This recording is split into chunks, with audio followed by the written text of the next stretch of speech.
Hello, dear friends and cultural creatives. Bruce here. It's May. My God, how the time goes fast, especially when you're having a great time. Margaret and I just spent 5 months overseas, Australia, New Zealand, and the last month was an amazing adventure in India.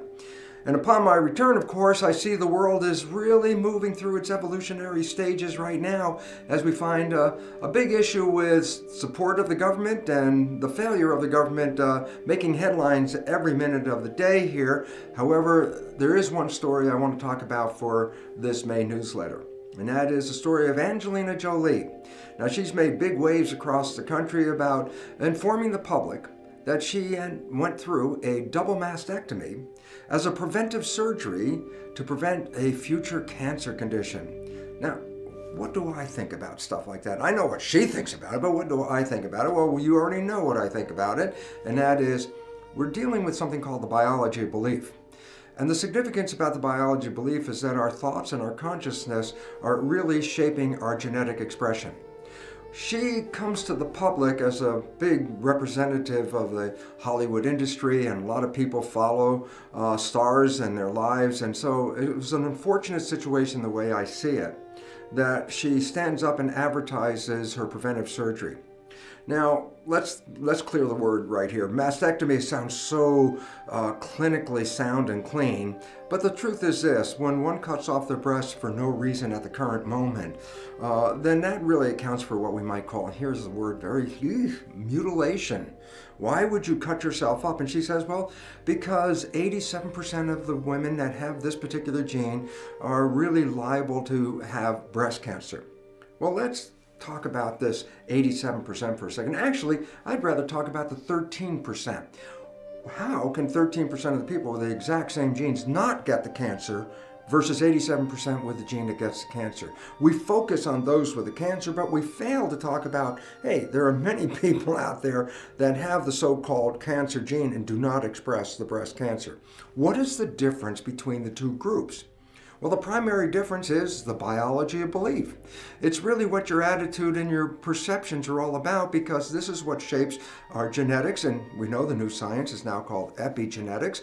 And I'm really excited because in the last 2 years, there's actually a new branch of epigenetics called behavioral epigenetics, which is how our perceptions and our life experiences and our beliefs alter our genetic expression. So, hey, the biology of belief, which was so far out to many scientists just in 2005, is now actually a field of science unto its own, behavioral epigenetics. Well, Angelina Jolie is a prime example of what is the consequence of behavioral epigenetics, and that is your perceptions and beliefs are shaping your genetics. Well, now, she has a belief, and this is really clear and it's very solid. Her belief is having the genes that she's talking about predisposes her to the cancer, and her belief is, I'm going to get the cancer if I don't eliminate my breasts at this point, so that my future is really clouded by the threat of this cancer, which may take her life and separate her from her wonderful children. So her motivation was prevent that future death by taking her breasts and removing them at the current time. Well, let's understand something. Belief is profound. Would I suggest to Angelina that she not do that mastectomy? Well, yes, I would suggest it, but I would also have to provide a bit of an educational background. But let's look at where she's coming from. Her belief is so strong that she can get this cancer and die. What would I do in that situation? Well, she's not the first woman that I talked to about this. I remember one in particular who was so set on the fact that she was going to get cancer. Her father's a doctor, her brother's a doctor, her mother died of the cancer, her grandmother died of the cancer, and she was so committed to the fact that she was going to get this cancer if she didn't do a mastectomy, that when I started to speak with her, I realized that there was no changing her belief. That was a solid and hard belief. While I tried at first to suggest that she not do it, I have to tell you the truth. In the end of our conversation, I said, I do recommend that you are the one that should follow through on a mastectomy. The reason is this: her belief was unshakable. She already knew she was going to get the cancer. So if she's not going to change her belief or her attitude about this cancer, then she must follow her belief. Angelina followed her belief, and this is necessary for her to do because if she's not going to change her mind, then she's really opening herself up to the cancer.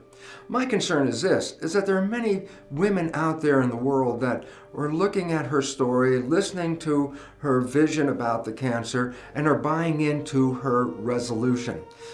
This is a little upsetting because what it basically does is it commits people to believe that cancer is inevitable in their lives and this is the only way out.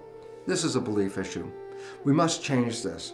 And just to get an idea about how significant it is to change your beliefs, there's a wonderful story that we should understand in regard to cancer, breast cancer in Angelina's regard. And this is a story by a woman called Anita Moorjani, and it's published by Hay House, and it's a book called Dying to Be Me.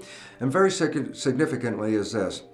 Anita had cancer for 4 years and was in a state of dying, and in her last days of life she was no longer eating. Her body had become emaciated as she was self-digesting her own system for nourishment, and then she started to fall into a coma. The coma then sent her to the hospital, and her doctor for 4 years said to her husband, yes, this is it. This is the and there's nothing more we can do. Significance is Anita had a near-death experience, found an afterlife reality, and in that afterlife reality recognized the whole story of biology belief. She found that the upbringing through her Hindu family actually challenged her life because she didn't really conform to her culture, and this caused a lot of self-deprecation and belief about her not being worthy. In addition, she also had 2 very close friends who were dying of cancer, and the fear of their cancer in her life also promoted an illness in her, so she ends up with cancer. She goes to the out-of-body experience, and in that point realizes, yes, programming and beliefs led to this cancer. She had a choice in the story that she reveals about either staying in that afterlife or coming back, and she chose to come back. The most amazing part of the story is when she realized in her near-death experience that her cancer was really due to life experiences and programming, she had the opportunity when she came back to change that belief. What's the most amazing part of the story is when she came back from this totally near-death experience, and actually her physician said that was final for her, she did come back, and within 4 days, the cancer was completely gone from her body. All of this really points to the emphasis of belief and programming and attitude. And this is why it's so important for people to recognize, yes, Angelina has the belief and the programming that these genes are going to shape the future of her life. If that's what her belief is, then it's necessary for her to follow through. However, I would like to encourage people to consider other beliefs and consider other understandings about the nature of cancer and our psychology.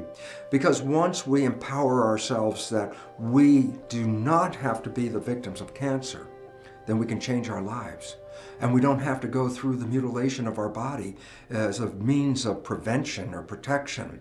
And so, yes, Angelina for herself did the right thing, but I think she did a disservice for the general public because she's encouraging people on the fence about their own issues of cancer genes to follow through on the mastectomy idea as a way of saving her life.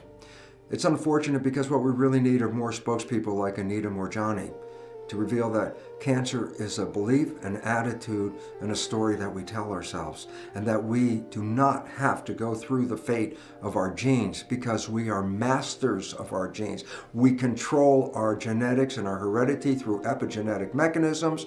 And now, hey, thank God, science has now come out with the field called behavioral epigenetics, which I personally call the biology of belief, to reveal we are not victims unless our belief system says we are. So I'm just leaving you with this story. Before you run into rash action, consider the other possibilities about life. Consider how powerful you are.